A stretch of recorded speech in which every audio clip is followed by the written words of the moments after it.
Hey friends, if you wish to adjust power and sleep settings in Windows 11, then please watch this video. I will guide you through the process.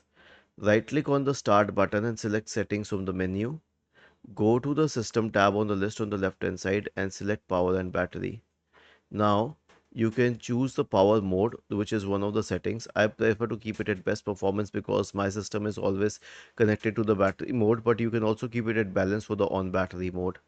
In the screen sleep and hibernate timeouts, you can choose. I keep the screen off time for plugged in and both the sleep time at never because I don't want my computer to sleep if it's plugged in. But for on battery mode, you can change it to 2 hours or 3 hours or something. Okay, and then the energy saver mode, I never use it because just don't like it.